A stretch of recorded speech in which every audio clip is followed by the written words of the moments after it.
The Death Factory. On the German border stands a forest of dark secrets. To American guests who entered it in 1944, it would earn a name whispered with fear and bitterness: the Death Factory. The Hürtgen Forest covers 50 square miles of ancient trees, rolling ridges, and shadowed valleys. To the eye, it seemed almost timeless. But in the autumn of war, this wilderness was transformed into one of the most lethal battlefields of WWII.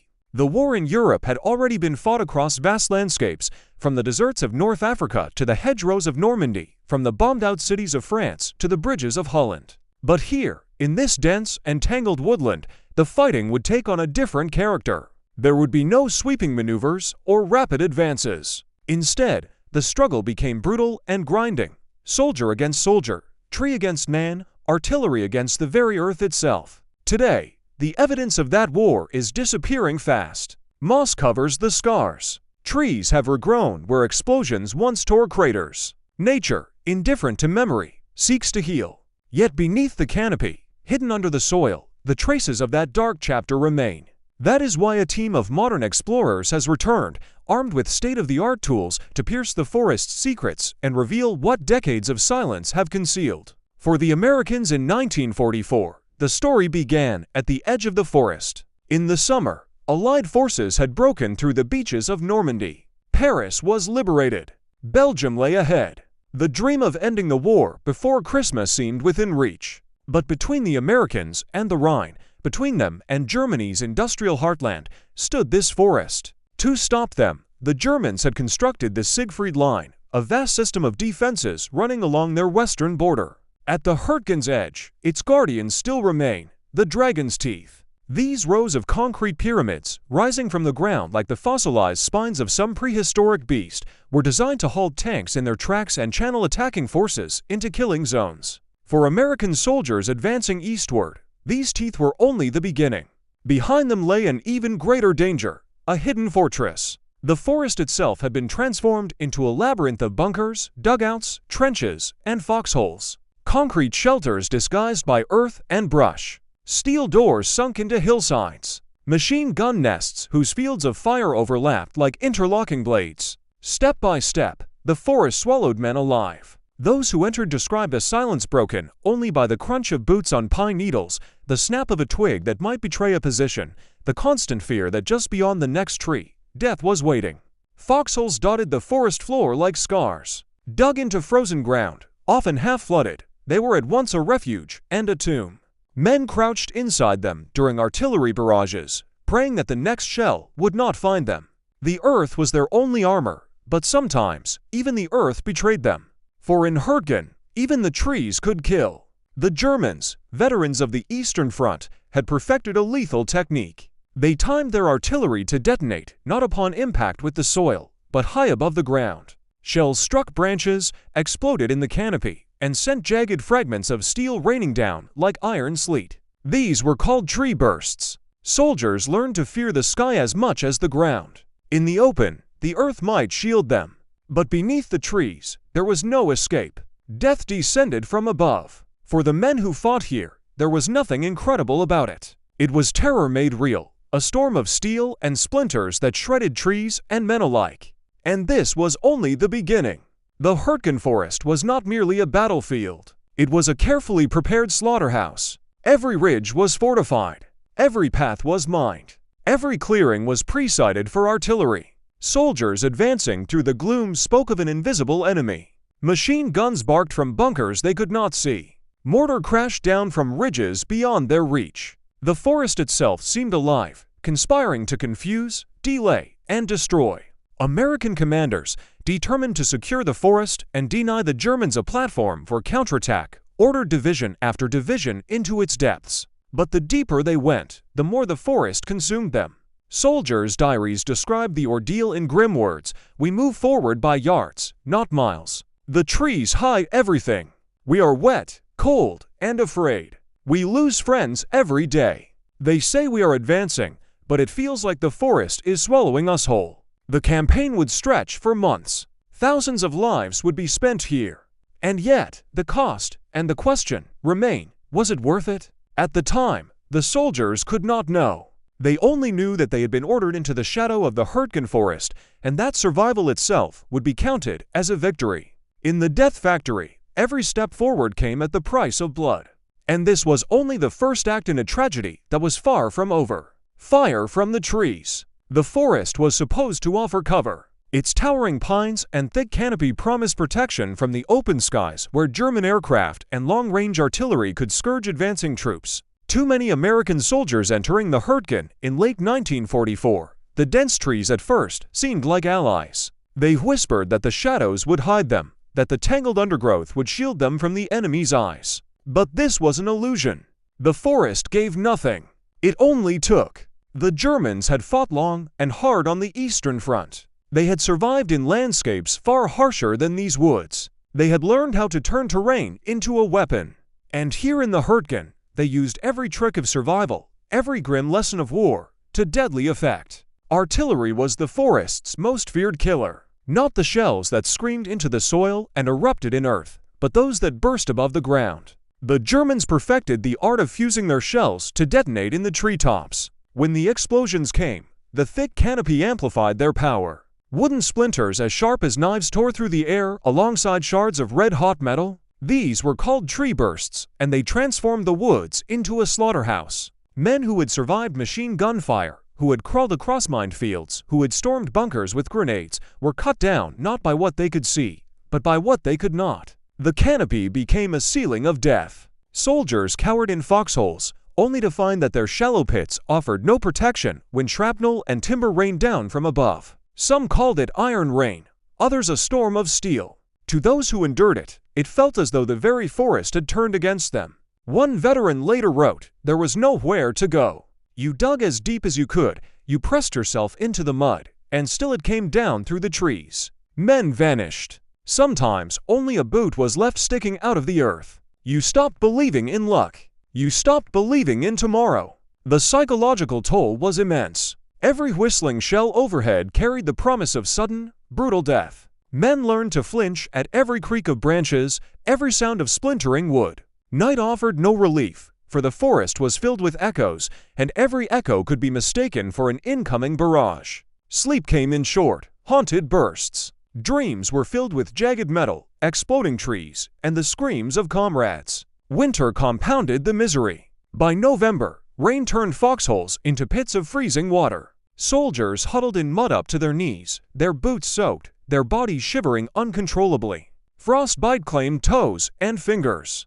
Dysentery spread among exhausted men forced to eat and sleep in the filth of their positions. Snow dusted the branches and filled shell craters, covering corpses half buried beneath the earth. Sometimes, frozen bodies were mistaken for living soldiers until someone touched the rigid form and realized the truth. The forest seemed endless. Maps were nearly useless. Compass needles spun erratically in places where iron ore deposits or wrecked equipment lay hidden beneath the ground. Landmarks vanished in mist and snowfall. Units became lost within yards of each other. Commanders issued orders to advance or to hold, but in the tangled woods, the lines of battle dissolved into chaos. When men did encounter the enemy, the fighting was sudden and savage. Visibility was often no more than 20 yards.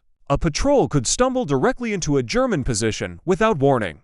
Combat was measured in seconds. The crack of rifles, the burst of machine guns, the thump of grenades. When the smoke cleared, one side was usually gone, vanished into the undergrowth, leaving only bodies behind. Yet even more frightening than the ambushes was the constant artillery. Germans hidden miles away, unseen and untouchable, controlled the battle through fire. Their shells fell in patterns that revealed a terrible precision.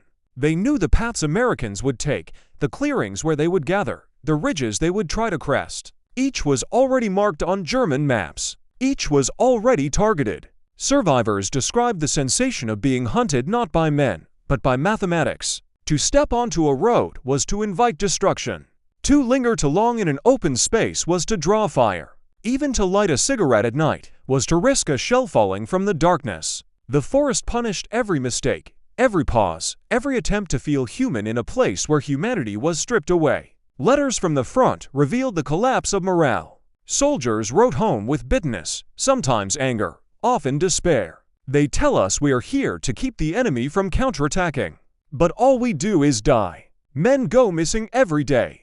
Sometimes there is nothing left to bury. If this is victory, I do not want to see defeat." Still, they fought on. Orders came down, and divisions rotated in and out. Fresh soldiers arrived, only to become worn, hollow-eyed veterans within days. The cycle repeated itself: advance a little, lose many, dig in, endure the barrages, wait for replacements. The front moved slowly, measured in yards of blood-soaked ground. One of the cruelest aspects of the Hürtgen campaign was its invisibility. Elsewhere in Europe, battles had front pages and headlines. The liberation of Paris, the crossing of the Seine, the thrust into Holland, these were moments celebrated. But in the Hürtgen, the fighting was hidden beneath the trees, its agony largely unseen by the wider world. Families at home read only brief notes in newspapers. Politicians and commanders spoke of progress. The men in the forest knew otherwise. "It was not a battle," one survivor said later. "It was a slow killing. We did not fight the Germans. We fought the forest, and the forest always won." Even technology faltered here. Tanks became bogged down on muddy slopes or wedged between trees too narrow to pass. Engineers attempted to cut paths, but each clearing became a target for artillery. Communications broke down. Radios crackled with static. Wires were severed by shell fire. Units often fought in isolation, with little sense of the larger picture. And always, the tree bursts continued. The men called them air bursts or timed shells, but the result was the same. Shrapnel tore through helmets and split skulls. Wooden splinters pierced lungs. The forest floor was littered with shattered branches, twisted metal, and fragments of men. Some soldiers carried the scars for life, not only on their bodies, but in their minds. As November dragged into December, exhaustion became as deadly as enemy fire. Men collapsed from sheer fatigue, their legs giving out, their arms trembling uncontrollably. Rations grew thin. Hot meals were rare. Many survived on hard bread and cold coffee, their bellies empty, their spirits hollow. The wounded sometimes lay for hours, even days, before stretcher-bearers could reach them. And when they did, evacuation through the woods was perilous. Medics often became casualties themselves, caught in shellfire as they carried their burden. The Hürtgen became a place where time lost meaning. Days blurred into nights, nights into days, and the endless rhythm of shelling, waiting, advancing, and dying continued. Some men marked time only by the faces missing from their squads. Each dawn brought the same thought: who will still be alive by nightfall? What made the suffering worse was the growing realization that the forest might not even matter. Some soldiers whispered bitterly that the campaign was a diversion, that higher command had no clear objective. Others believed they were being sacrificed to draw German attention away from another offensive. The lack of clarity gnawed at them. It is one thing to die for a clear cause, another to perish without knowing why. And yet, despite the agony, the campaign dragged on. Commanders insisted the forest had to be cleared. More divisions were fed into the grinder. The men obeyed, because obedience was all they had left. They advanced, step by bloody step, through the fire that rained from the trees. By early December, the Hürtgen was filled with shattered timber, frozen corpses, and men who looked more like ghosts than soldiers. The forest had devoured thousands, and it was not finished yet. For while the Americans suffered in the woods, the Germans were preparing a blow that would shake the entire Western Front. The Hürtgen was only the prelude. The storm that was coming would be greater still. Defense in depth. The Hürtgen Forest was not only a battlefield. It was a fortress, one without walls or towers, built instead from ridges, ravines, and endless rows of trees. The Germans understood this better than anyone.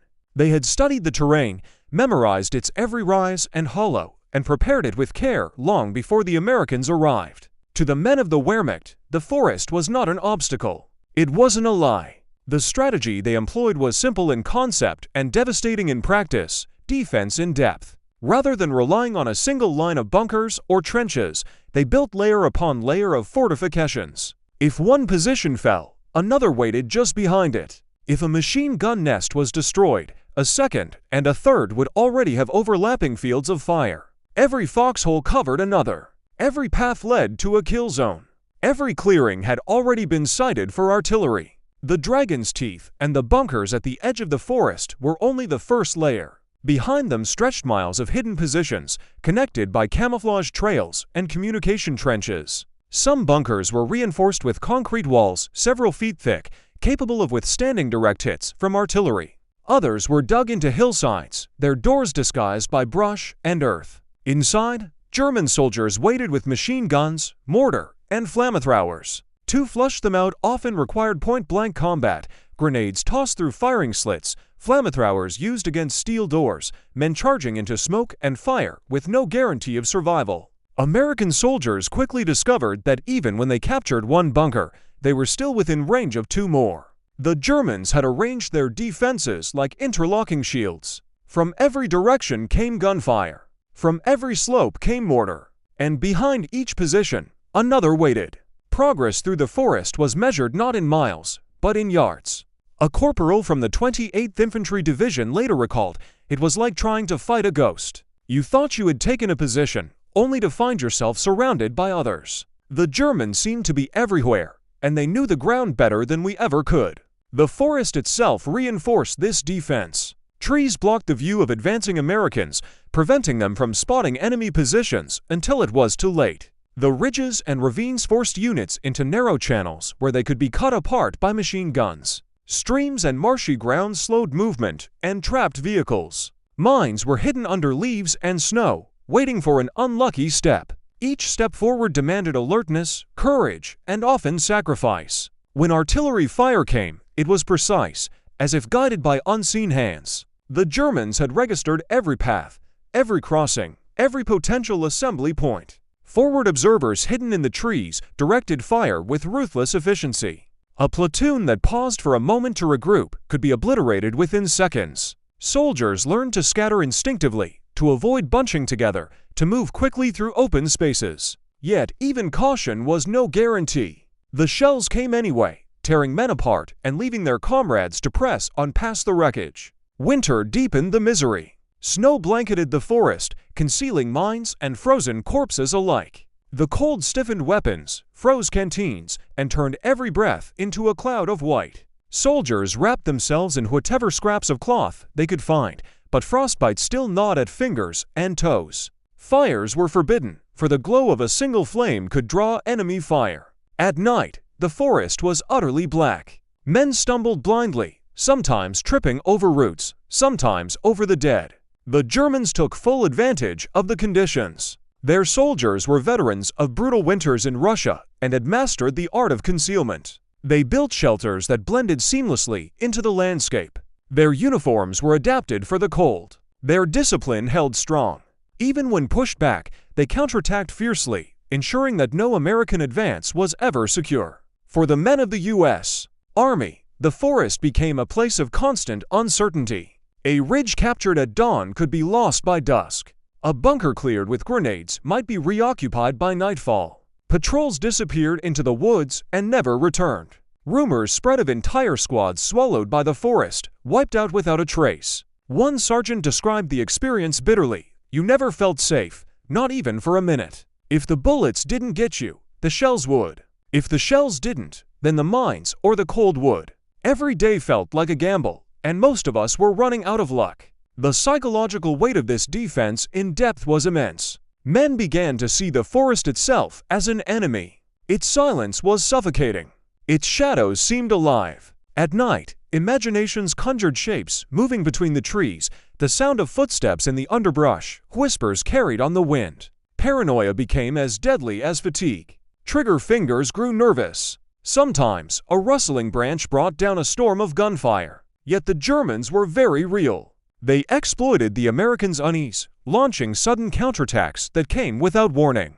A quiet morning could erupt in violence as German infantry charged from concealed positions, firing rifles and hurling grenades. Even when driven back, they left behind traps and mines. The forest was seeded with death, waiting to claim those who pursued too eagerly. Commanders rotated divisions in and out, but the toll never lessened. Fresh troops entered with confidence, only to be broken within days. Veterans returned from the Hürtgen with hollow eyes, their bodies exhausted, their spirits crushed. The forest consumed men faster than replacements could arrive. The deeper the Americans pushed, the more the defense revealed itself. They began to realize that they were not simply clearing a patch of woods, but battering against a system of defenses designed to delay, exhaust, and bleed them dry. Each new layer cost blood. Each step forward demanded sacrifice. The campaign had become a war of attrition, one that seemed to favor the defenders. At higher levels of command, arguments brewed over the forest's importance. Some insisted it had to be taken to secure the flank for future offensives. Others doubted its value, pointing out that even if the forest were captured, the cost might outweigh the gain. For the soldiers inside, such debates meant nothing. Their orders were clear, and their survival depended on obeying them. One lieutenant later wrote, "We stopped thinking about strategy. Strategy was for generals. For us, it was just one more bunker, one more ridge, one more day alive. We didn't care about the war anymore. We only cared about making it through the night." Still, the fighting went on. Every unit left its mark, and left its dead. The defense in depth worked exactly as the Germans intended. It slowed the American advance to a crawl, inflicted staggering casualties, and drained morale. And while the forest claimed thousands of lives, time itself was also being consumed. Precious weeks slipped away in the struggle for ground measured in yards. What no one could know, not the weary Americans slogging through the snow nor the German defenders clinging to their bunkers, was that this grinding battle was part of a larger plan. Beyond the forest, preparations were underway for one of the most ambitious offensives of the war. The Hürtgen was only a curtain, hiding the stage where the next act of the conflict would unfold. For the Americans, the cost of piercing the defense in depth was already staggering. But the true storm still waited beyond the trees. The bulge and the aftermath. The soldiers who fought in the Hürtgen Forest could not know what waited just beyond its eastern edge. To them, the struggle had already consumed everything. Weeks bled into months, and still the dark tree swallowed men and machines. The Americans inched forward, never fast enough, never without loss. Entire battalions entered and were broken apart, scattered across ravines and hillsides. Each name added to casualty lists was one more reminder that the forest itself seemed unbeatable. Yet the Germans had not built their defenses simply to hold a patch of woodland. They were buying time. Every day that American divisions hurled themselves against bunkers and minefields was another day the Wehrmacht could prepare for something larger. Behind the lines, in Belgium and Luxembourg, German units were quietly massing. Supplies were stockpiled. Armor rolled into position under cover of darkness. The Hürtgen was a curtain, and while the Americans battered against it, the stage behind was being set for one of the greatest gambles of the war. By December 1944, the winter had become savage. Snow piled deep in the valleys. Bitter winds cut through even the heaviest coats. Soldiers shivered in foxholes, their boots soaked and frozen. Fingers cracked and bled from the cold. Weapons froze in their hands. Some men resorted to urinating on rifle bolts to thaw them enough to fire. Medical units treated almost as many cases of frostbite as they did bullet wounds. Still the attacks ground on, each ridge and hill contested, each bunker reduced only at terrible cost. The Americans believed that, if they endured long enough, the German army would finally break. Instead, on December 16th, the opposite happened. Without warning, across a front 70 miles wide, German artillery thundered. Shells rained down on American positions, followed by waves of infantry and tanks. The Ardennes offensive had begun. What history would remember as the Battle of the Bulge. For the men already battered in the Hürtgen, it was a shock that seemed impossible. Many believed the Germans were finished, incapable of mounting a major assault. Now entire divisions surged westward, threatening to split the Allied line in two. Towns were overrun, roads clogged with refugees and retreating troops. Snowstorms grounded Allied planes, giving the Germans freedom to strike. The front buckled and bent, a great bulge pressing into Belgium. The Hürtgen campaign, already infamous for its suffering, suddenly revealed its cruelest irony. Thousands of American lives had been lost securing ground that, in the face of the new offensive, no longer mattered. What had been bought with blood was swept aside in days. The effort to capture the forest had delayed and weakened the very armies now struggling to hold back the German advance. Yet even amid disaster, the soldiers fought with desperation. Units that had been shattered in the Hürtgen reorganized to face the new threat. Exhausted men were thrown into the path of German panzers. In towns like Bastogne and St. Vith, resistance stiffened. The same qualities that had allowed soldiers to endure the forest, stubbornness, resilience, a refusal to surrender, now became the foundation of survival. The Hürtgen itself did not fall silent. Fighting continued inside its boundaries even as the Bulge raged to the north. For the Americans still inside, the experience became a nightmare within a nightmare. They could hear the roar of distant battles, see the glow of burning towns on the horizon, but their orders remained the same: hold, advance, survive. By now, many units were skeletal. Companies reduced to platoons, platoons to squads. Commanders filled gaps with cooks, clerks, and drivers. The forest chewed them all. When the Bulge finally collapsed in January 1945, under relentless Allied counterattacks and the return of clear skies that unleashed the full fury of American air power, the price was revealed. The Germans had gambled everything and lost. Their reserves of men and fuel were gone. The Wehrmacht could no longer launch an offensive on that scale. The war in Europe was entering its final, terrible months. But for those who had endured the Hürtgen, there was no triumph, only exhaustion. The casualty lists told the story most clearly. More than 30,000 Americans had been killed, wounded, or captured in the forest. German losses were heavy too, perhaps 28,000, but for the defenders, the sacrifice had bought precious time. For the attackers, it had yielded almost nothing of strategic value. Historians would later call it one of the most senseless battles of the Western Front, a place where courage and suffering were spent on ground that mattered little in the end. Yet to the men who fought there, the forest was unforgettable. Survivors carried its memory like a scar. They spoke of comrades frozen in foxholes, of shells that burst overhead like thunderclaps, of endless nights when the trees themselves seemed to whisper with the voices of the dead. They remembered the smell of pine mingled with smoke and blood. They remembered the silence that followed each bombardment, when only the wind moved through the shattered branches. One veteran put it simply: the Hürtgen was worse than the Bulge. The Bulge was fast, violent, chaotic. But the forest was slow death. It took you a little piece at a time. When the war ended, the Hürtgen remained. Nature began to reclaim it, slowly covering the scars of trenches and shell holes. Trees grew over rusting helmets and twisted metal. Birds nested in shattered bunkers. Yet the past was never far below the surface. Farmers plowing fields unearthed mines. Hikers stumbled across unexploded shells. Children found bones. The forest had swallowed thousands, and not all of them had ever come home. Decades later, technology revealed the truth in stark detail. LiDAR scans stripped away the forest canopy, exposing a ghostly landscape beneath. The lines of trenches, the outlines of bunkers, the tracks of forgotten roads all reappeared, preserved by time. The forest floor was a palimpsest of war, each ridge and ravine still bearing the imprint of struggle. For modern visitors, walking the Hürtgen can feel like walking through two worlds at once. On the surface, it is quiet, green, and peaceful. Sunlight filters through the pines. Birds sing. Yet every step carries echoes.